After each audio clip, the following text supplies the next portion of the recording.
Well, The Acolyte is definitely off to a great start. That's sarcasm. It's not. The internet's already condemned it as the worst thing in Star Wars ever because the writer has never seen Star Wars. Okay.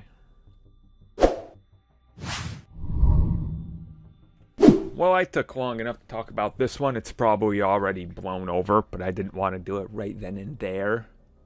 You know, I wanted to let cooler heads prevail and let the masses find something else to be outraged at, whether it's the MCU casting a foreign actor or Star Wars saying that Star Wars is going to be a Star Wars product. They got to be outraged at something. So let's talk about the old outrage. The old outrage, we've already got all the clicks on that one. We don't need to focus on that anymore.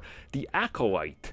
It's going to go into production by the sound of it after the current series that are in development wrap up. So there's a chance it could go into production by the end of the year according to reports. Now this is where we come in with the controversy.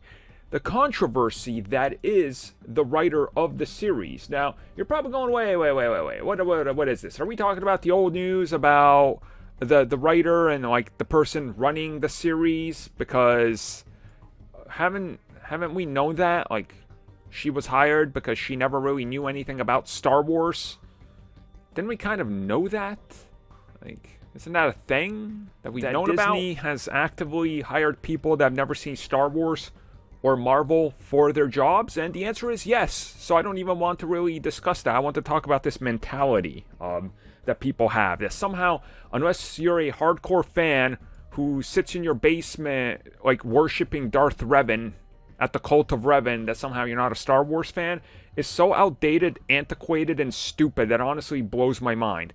Guys, there's a chance that most of the properties that you love at some point were handled by people that have never, ever been introduced to that franchise before they got hired. Like many people for their jobs. See how that works? What happens is you get in there and then you study it. You do a crash course. You get into it. Guess what? Tobey Maguire, before Spider-Man, never picked up a Spider-Man comic. Sam Raimi had passing interest in doing it. He was like, that's cool, I guess. Zack Snyder didn't care about DC at all. All he cared about was Batman. And he got a Superman job. Guys, come on.